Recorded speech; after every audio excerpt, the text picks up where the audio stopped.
Sports Desk at the Columbus Dispatch presents the BuckeyeXtra Basketball Podcast. With your host, Ohio State basketball beat writer Adam Jardy. Brady Matisse says, "Give me the rock." Here it goes. Up and away. Slam jam bam, and now he does a little dance. Now, the BuckeyeXtra Basketball Podcast. Hello, everyone. This is Adam Jardy from the Columbus Dispatch. Today is Wednesday, January 21st, 2026. It's my official duty to welcome you into episode 524 of the BuckeyeXtra Men's Basketball Podcast. Welcome to Jubilation City. Welcome back to the Star Room, everybody. I'm here inside the Jerome Schottenstein Center. It has ticked past midnight here. A couple hours ago, Ohio State, as tends to happen when they play Minnesota, it got interesting, and we got some free basketball out of it. Final tonight from the Schottenstein Center, Ohio State 82, Minnesota 74. The Buckeyes improved to 13-5 overall, 5-3 in the Big Ten. Minnesota drops to 10-9 overall, 3-5 in the Big Ten. That is a 4-game losing streak now for Nico Medved's Golden Gophers, and that would be 2 games in a row for Ohio State, which I believe qualifies as a winning streak. Buckeyes have won consecutive Big Ten games for the first time this season, and have also won consecutive games against high major opponents for the first time this season. This win now sets up Friday night's game at Michigan, which will have no shortage of storylines to dig into. I actually wish that game was I don't want to say Saturday because I would miss coaching my son's team. So I wish that game was Sunday and we had a minute or two to really kind of let it breathe. But so it is. Ohio State will head up to Ann Arbor here, presumably Thursday. But this was a wild game. This was the kind of game. I really felt for long stretches of the second half that this was just the kind of game Ohio State was going to find a way to lose. That was just, as I'm sitting there watching this unfold, I'm thinking, I've seen this game. We've seen this game. This is however you want to qualify it. And I know that, we can look at it differently than certainly the coaching staff or the players or people within the program, but Ohio State was supposed to win this game. The Buckeyes were a 7.5 point favorite, I believe. And Minnesota is good.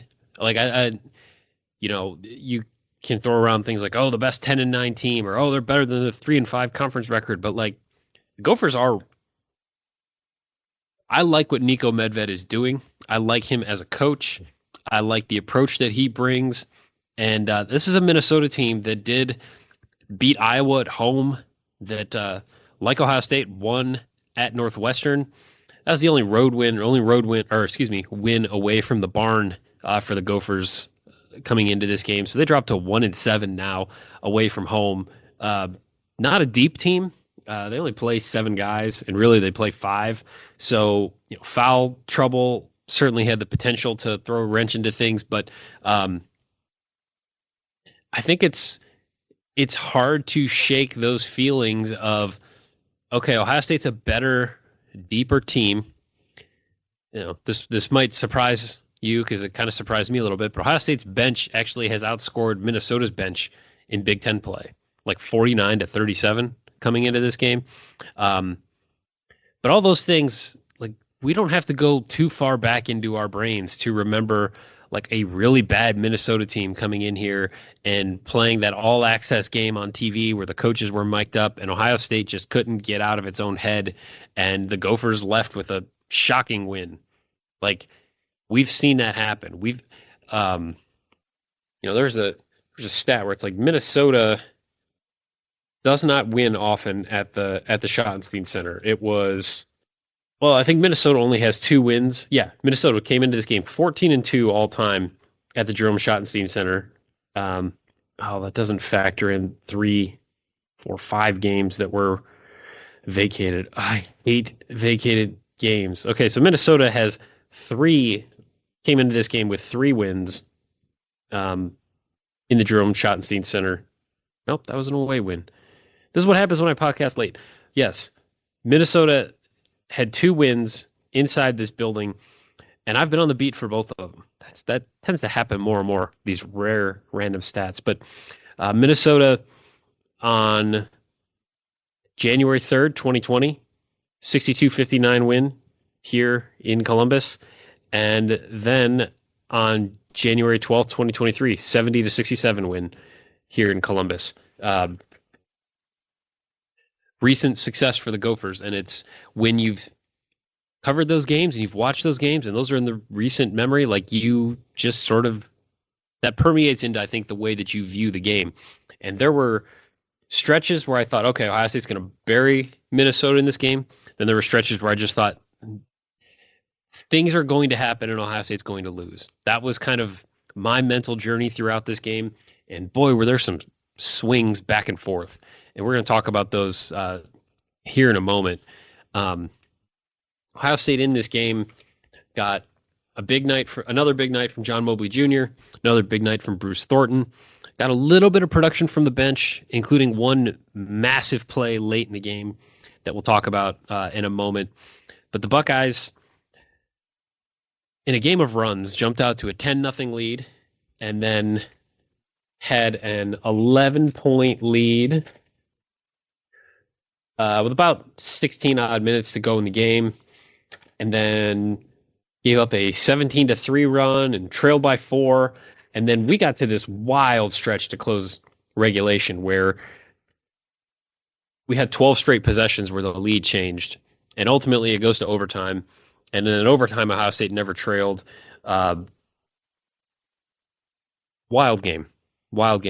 And ultimately, these are the kinds of games that, like, I came into today thinking this was a pass-fail game. Win it, add another win or add another one to the win column, and there you go. Now look ahead to Michigan. Lose it, and boy, like, that was going to be an ugly scene leading into that game, because, like the old saying goes, you never want to lose a game you're supposed to win before you go play a game you're supposed to lose. And Ohio State is not supposed to win at Michigan on Friday. Ken Palm, I think, has it as a 16-point game at this moment. Wolverines have come back down to earth a little bit since they went scorched earth on college basketball for like 2 months. We're not going to get too much into the Wolverines in this one. I want to break down this game here. But what was interesting to me, maybe most interesting to me, is that this is the kind of game Ohio State has found a way to lose so many times. And it's not the kind of win you're going to get a whole lot of credit for, nor, frankly, should you. Like, you're supposed to win this game. But these are the games you have to win if you want to give yourself a chance to play for stuff late in the season, if you want to build an NCAA tournament resume, if you want to be competitive in the Big Ten. You have to win these kinds of games. However you want to qualify them, these are the wins you need to have. And we've seen Ohio State in the last several years lose these kinds of games with regularity. This to me felt like a little bit of maybe a turning point, because that is now consecutive games where you are supposed to win these games, and Ohio State won those games. Now, the UCLA game was certainly more wire to wire. That was a 12-point win. It was double digits for like the entire second half. This one needed overtime. And we'll talk about how we got there and then what happened here in a second. So like I said, John Mobley had 26 points for Ohio State. He was 9 of 19 from the floor. He had 3 rebounds, 2 assists. He had a block. He's playing a really solid stretch of basketball right now. And certainly, the Washington game looms, because had he played at the level he's played at really otherwise, going back for a little while now, like Ohio State, that might have turned out to be different. But he struggled in that game. 3 points, 4 assists, 3 turnovers, 1 of 5 from the floor. But you go back to starting with the win at Rutgers. 12 points on 4 of 9 shooting, but he's 4 of 6 from 3. Next game against Nebraska, he had 22, 8 of 17 from the floor, 5 of 13 from 3. He had 13 at Oregon in a game that everyone kind of did a little bit of everything. Shout out to Dawes. 3 points at Washington. Then he has a career-high 28 against UCLA. And then in this game, he goes for 26. And he hit, he's 5 of 11 from 3. And for the season now, He is actually tied with Bruce Thornton. They're both shooting 41.4% from three, and that ranks 186/187th, depending on. Mobley has a lot more attempts than Bruce, but 186th tied nationally according to KenPom. So he has 26. Bruce has 23. Also adds 7 rebounds. Bruce had 4 steals in this game, which I didn't quite realize until I looked at the box score. And Christoph Tilley had 11 and 5. He dealt with foul trouble throughout the game. He ended up fouling out with about a minute and a half to go in regulation. And then Devin Royal had 16 and 5. He had 4 turnovers. They were all kind of early. He seemed to really struggle in this game, but he figured it out late, and he was big for them in a couple of critical moments as this game went down to the wire. The big surprise on Ohio State's stat sheet is Mari Bynum. 22 minutes and 14 seconds. He took one shot. It was a three-pointer. It was a good shot, didn't fall. Scoreless.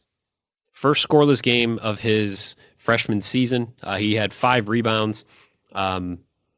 He struggled so much defensively in this game that they pulled him, and he sat for long stretches. And part of what made that possible was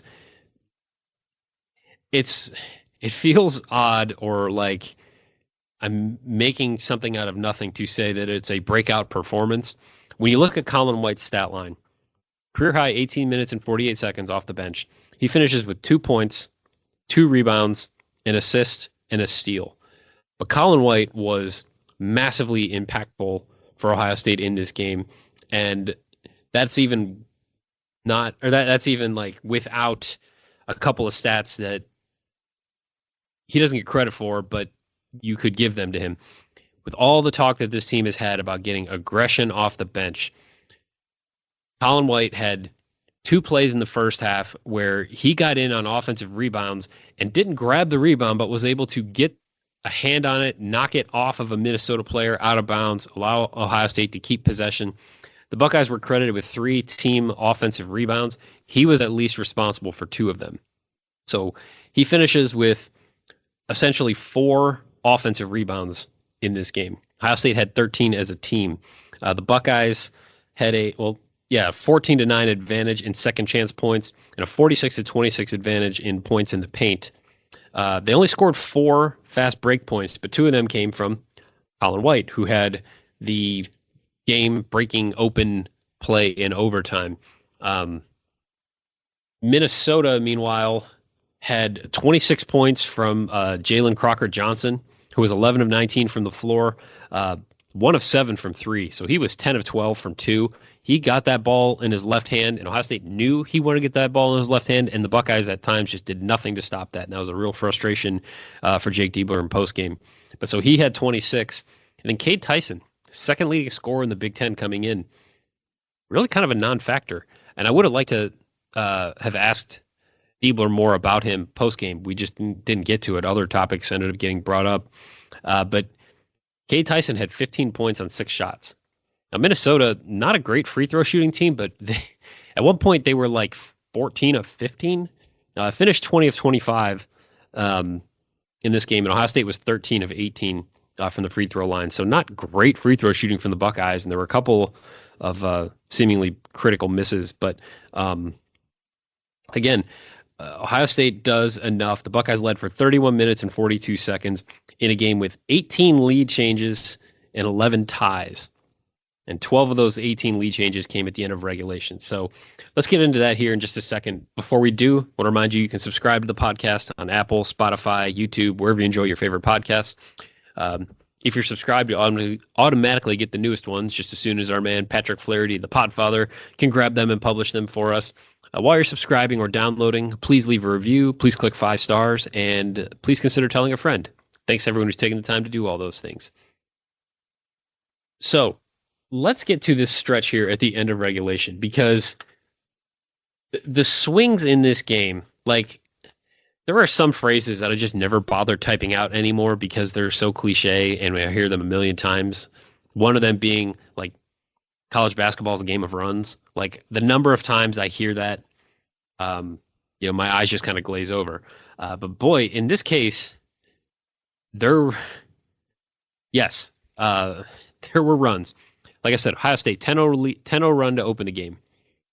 Then Minnesota has a 16-2 run to take the lead back.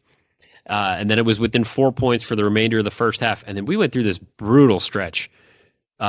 Nobody scored for 4 minutes and 12 seconds until Bruce Thornton got a bucket with like 10 seconds to go in the half. So 11 consecutive empty possessions from Ohio State and Minnesota, basically leading us into halftime. And then Bruce has this drive in the final seconds that sets Ohio State's halftime advantage at 31-28. Starting with that, ends up being an 11-2 run for Ohio State, sandwiched around halftime. So it's a 41-30 lead. And then Ohio State would score again, but Minnesota would put together a 10-0 run to tie the game at 43. That's part of a 17-3 run that put the Gophers ahead 50-46 with 8 minutes left. And those were the moments where you just felt like, okay, that was a lengthy dry patch for Ohio State. The end of the first half, Jake Giebler talked about how they simply settled for too many threes. And he said like they couldn't even sniff the paint. But ahead 29-28, Bruce Thornton misses a three. Colin White gets the offensive rebound. Mobley misses a three, goes out of bounds. Devin Royal misses on a drive. Then Ohio State forces a shot clock violation. And Bruce Thornton got what I thought was a good look from three, but it was a quick look, and he misses it. Minnesota turns it over. Devin Royal gets the ball. Quick three-point miss. Minnesota gets the ball to the left corner where Grayson Grove gets a three-pointer, misses it. John Mobley gets the ball, takes a quick three, misses it. Illegal screen on Minnesota. Ohio State gets the ball back. John Mobley gets his drive blocked two-handedly. Just a brutal stretch and Ohio State was clearly settling for too many threes. That proved not to be the case at the close of regulation. So it's tied at 53 all after Colin White gets an offensive rebound, feeds it to Bruce Thornton, who drives, or he didn't feed it, but he got it to Bruce. Bruce was able to get into the lane, draw the contact, go to the line, 5:29 to go. Bruce actually missed the free throw here, which was atypical. So it's tied at 53. And we have three straight empty possessions with 4:16 to go. John Mobley with a nice drive and a dish to Devin Royal. Ohio State takes the lead at 55-53. Now, before this, Ohio State's last lead had been at 46-45 with 9:20 to go after. Well, it had been 46-43. John Mobley hit a three here after an Ivan Yagovin offensive rebound. I should have mentioned him earlier.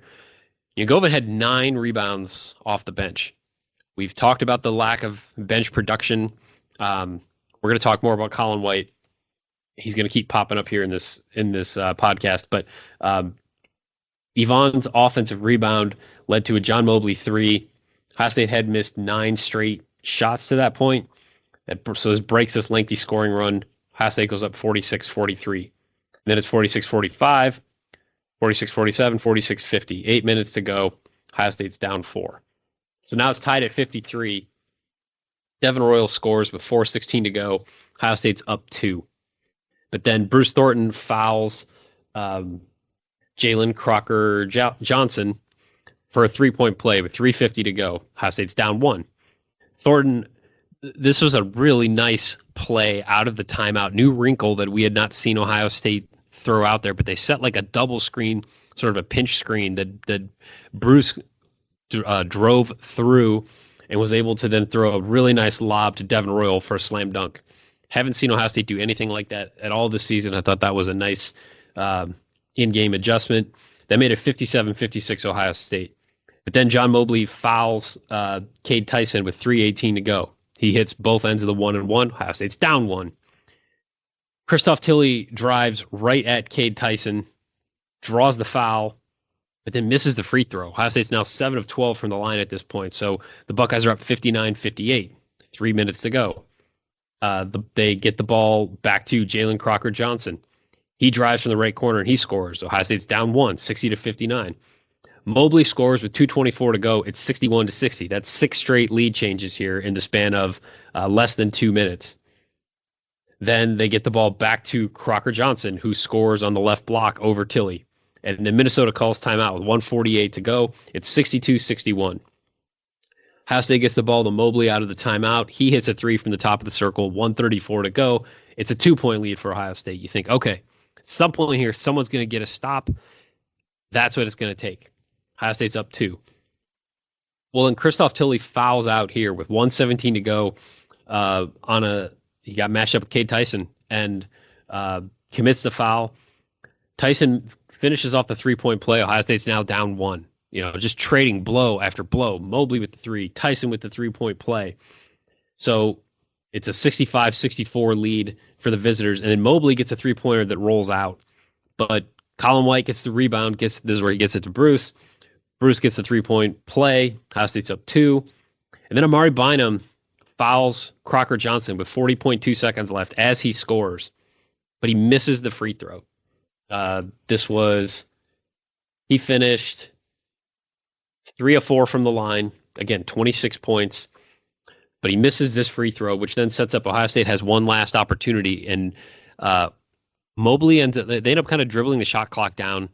And Mobley takes a mid-range jumper that on replay, he was more open than it looked in person. But I didn't love that shot. I thought Ohio State had pretty good success driving and getting things in motion. It didn't happen on this possession.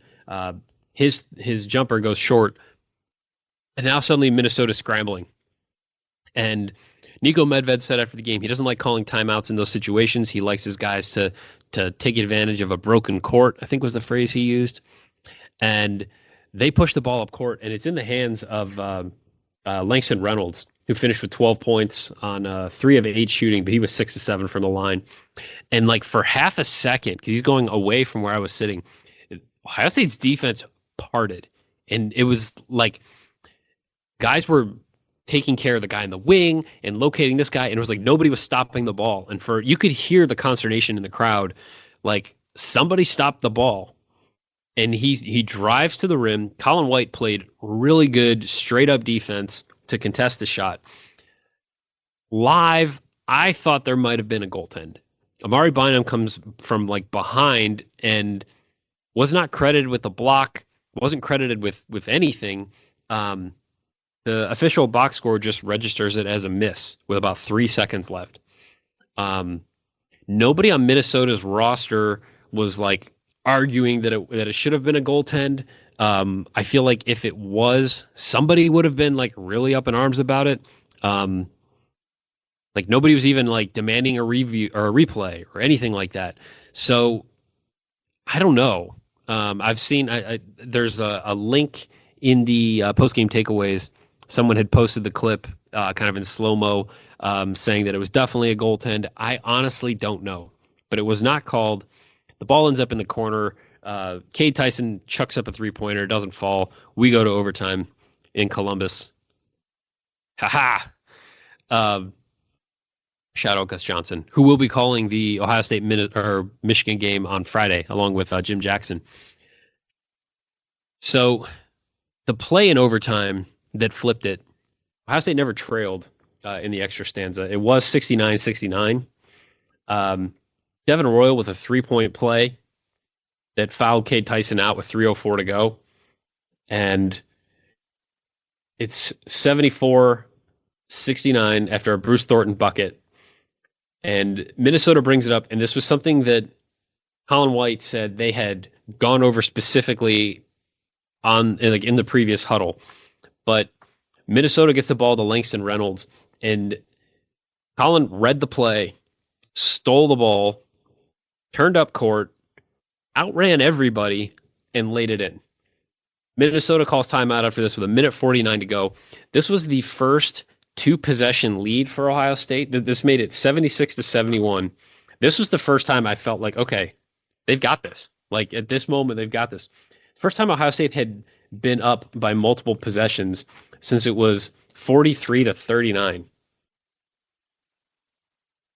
The Buckeyes were just unable to really like create that separation for long, certainly the entirety of the second half there after those teams traded runs to get things going.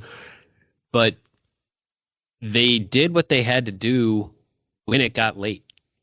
And I don't think that's, regardless of of who you're playing.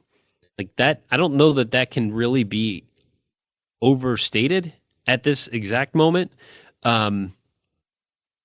Level of competition will pick up. And at some point, like simply beating the teams you're supposed to beat won't be enough. And then I think it becomes much more fair to really get critical about, well, how did you get behind to begin with? And how are you down 4? And why did it take overtime to beat a Minnesota team that has no depth and looks like it's heading toward the wrong end of the Big Ten standings? Ohio State's fighting to get to that point, and perhaps by the end of the season, that's where things will be. But as I sit here and look at this team and look at where the season, where they hope to go and what they have kind of overcome to this point, 2 overtime wins now. They're 2-0 when games extend past regulation. And they're finding things here to beat the teams they're supposed to beat. I don't think that the way this team played today, had they played like this at Pitt, they would have won. Honestly, I had kind of a similar vibe coming into this game that I did the day of the Pitt game, which is that whole day I just thought, like, they're not going to win this game. Like, they're just not. I know what I'm going to go see when I walk into that arena. I felt that all day long. And odds are some of you that are listening felt that too. But they found a way to get this one done and keep themselves in the mix, keep themselves alive. I hadn't looked this up. Connor Lamons over at Land Grant Holy Land mentioned this in the post-game interview room. But Ohio State is now 2 games above 500 in Big Ten play for the first time since Ohio State opened the 2022-23 season 2-0. And that was when the Buckeyes won at Northwestern on New Year's Day. I remember talking to Chris Holtman and Bryce Sensabaugh because he had a big game. And then everything just went haywire and lost 14 of 15. Like, we know the rest of the story from that point. Starting with the 2022-23 season, Ohio State is a combined 23-37 in the Big Ten. And the Buckeyes have not finished 500 or better since they went 12-8 in 2021-22. So, long way to go in this. But this is the best Big Ten start in a while. And now Ohio State puts itself in a position where it's won 2 in a row. It's got a little bit of momentum. And now it gets to go take a shot at Michigan on Friday. Like, that's a much better spot to be in than you just found a way to lose this one. And now you got to go to Michigan and try to pull out a win in order to turn your season around. Apparently in the in-arena post-game interviews over the scoreboard, I guess Colin White said that they're out for blood to go play Michigan. And you can think back to during the preseason when I talked to Bruce Thornton at Big Ten Media Day, he said like they were going to go beat Michigan twice this year. So first opportunity for that here comes up on Friday. What does Ken Palm have it right now? It's a projected 89-73 Michigan win. Michigan is number 1 at Ken Palm right now. Ohio State with an 8% chance. The Buckeyes are 34th at Ken Palm, 25th in adjusted offensive efficiency, 69th in adjusted defensive efficiency. This game, from both an offensive and defensive efficiency standpoint, is like right in just like the middle for Ohio State. There was no like major standout one way or the other as far as where this sits with all the analytics. The other thing that, like, this is probably like a bigger point to get to, and I think we're getting to that point. I've noted this multiple times over the course of the season because this has happened frequently, but this was the lowest attended Big Ten game in the history of the Jerome Schottenstein Center. So in 28 years of this arena being here, Ohio State has had 3 Big Ten games where they've drawn fewer than 10,000 people, and they've all been in the last year and a half. So last season, Ohio State had 9,987 fans for the Washington game, that 93-69 win. So that was the first time a Big Ten game had drawn fewer than 10,000 fans. And then this year, December 9th, when number 13 Illinois came to town, it was 9,974. So slightly fewer than that Washington game. But still, that was the previous low for a home Big Ten game. Announced crowd of 8,750.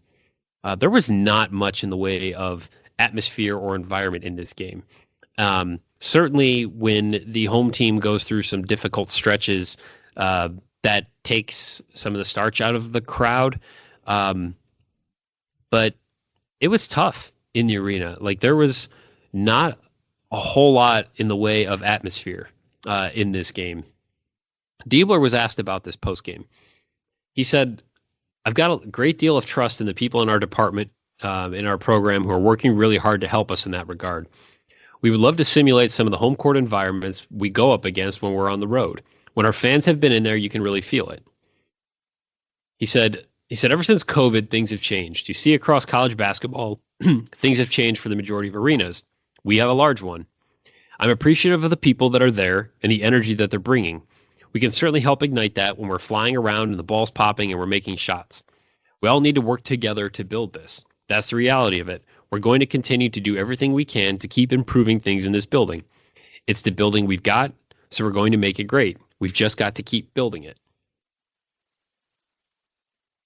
There's a lot to unpack here, and probably too much for 1 a.m. after an overtime game with a big game against Michigan, like right on the horizon. But it is certainly a prevailing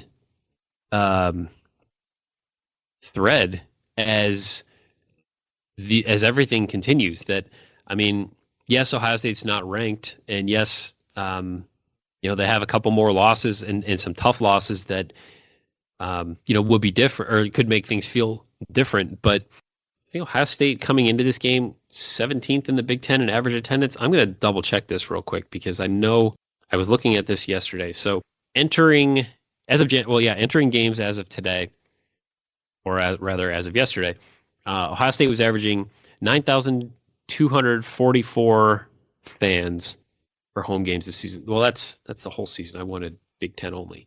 In Big Ten play, okay, so entering this day of games, because there are no Big Ten teams playing on Monday because of the football national championship, but Ohio State was averaging 8,706 fans per home Big Ten game. Okay, I'm just throwing that out because that doesn't add up. There's some bad math here by the Big Ten, so forget that. But the point does remain, like, this is now multiple Big Ten games this season at home with fewer than 10,000 fans. And I'm sure you probably have your theories about why that's the case. And it's something that we'll probably continue to discuss as the season goes on. But that is a number that jumped out looking at this game. Now, as far as Amari Bynum, Diebler said he's a freshman, 18 years old. Sometimes I have to remind myself of that. He said he's entitled to have an off night. Well, not by design. He said he and I talked after the game. I anticipate him having a great practice tomorrow. I have high level belief in him. I love coaching him. He said also we had some guys step up. It wasn't just on him. And he pointed to like Yvonne and Colin White having some big plays. So that I asked about that because I actually wondered, like, is he sick? Because he was sitting for such significant stretches. I thought, like, maybe they're trying to, like, limit his minutes or stretch him as much as they can. When Diebler was asked about playing Michigan, he said, quote, "This game means more. Yes, it counts as much on your Big Ten record as other games, but make no mistake, this game means more. We've got to prepare like we've been preparing. We can't get caught up in anything other than being as mentally, physically prepared as we possibly can be." So a little coach speak there, but it is worth pointing out both Diebler and Dusty May have lobbied the Big Ten for this to be an annual protected rivalry where they play each other twice. We will get 2 Ohio State-Michigan games this season, and the Wolverines will come to Columbus later in the season. But that was an off-season development there. Last thing to get into, 2 things. Diebler was asked, like, what song best describes this team and why? And he said, like, as a team during the summer, they started listening to the song Closer. So he was going to point to that, but he said he'd like a rain check on it. He said it was Closer by Neo. I know the song Closer by Travis, which was an odd choice in my head. I'm not familiar with the Neo version or the Neo song, but just a different post-game question there. And kind of along those lines, Nico Medved was asked, like, if you had one word to describe the Big Ten, what would it be? And he said unforgiving. He said it's unforgiving and it's relentless. Now, the other thing that is worth talking about is that I've written quite a few stories in the last 3-4 days, but Puff Johnson is with the team. We saw him with Ohio State today, like on the bench with the team, not able to play yet. They're still getting him ready to play, but he was out there when the team came out for its second round of warmups. So he is in Columbus. He is working on getting ready. And Diebler was asked about him after the game. He said, quote, "We're starting to slowly get him integrated to practice. I've worked him out." He said the biggest thing is game shape. He came in good condition. It's hard to simulate a 5-on-5 Big Ten game. We'll have a better feel these next 2 days when he gets a chance to be fully integrated in practice to see what the runway is for him to be available in the game. And he talked about, like, most important thing is his safety, and then making sure it makes sense and he's familiar with what they're doing. He said he worked really hard. It's just got to be done the right way. We're still mapping out what that looks like. The next 48 hours will be really revealing. So I would say at this moment, consider him questionable for Michigan. Perhaps we see Puff Johnson playing for Ohio State when the Buckeyes are in Ann Arbor on Friday night. Stay tuned on that. Hopefully we'll get more information as we get closer to tip. I would expect that when we do talk to Diebler between now and then that he says it's questionable. Like when we talked to him on Monday, he said he's not playing on Tuesday. Based on this, I would say there's a chance that he tells us it's questionable, which would be trending obviously in the right direction for him. So stay tuned on that. I'll certainly have more as we have it. Probably a good point to wrap this one up. It's getting late, and time waits for no one, not even in the Star Room. It's kind of wild. They got this huge mirror. They got like those makeup lights on, like those big light bulbs. Makes you feel cool, makes you feel important, which is probably why I need to get out of here before it goes to my head. So I might try to squeeze in another podcast between now and the Michigan game, since it is such a big game. Let's see if I can get someone else on to preview that. So stay tuned. But as always, you can send along your questions, your comments, your love notes, your hate mail, and otherwise constructive criticism to me at Adam Jardy on Twitter or ajardydispatch.com. Thanks again for listening. Thanks to Patrick Flaherty for getting this out to you. I'll be back with you again soon. So till then, be kind, take care, and we'll talk soon. Be sure and subscribe to the Buckeye Extra podcast in the iTunes Store, the Google Play Store, or on Stitcher.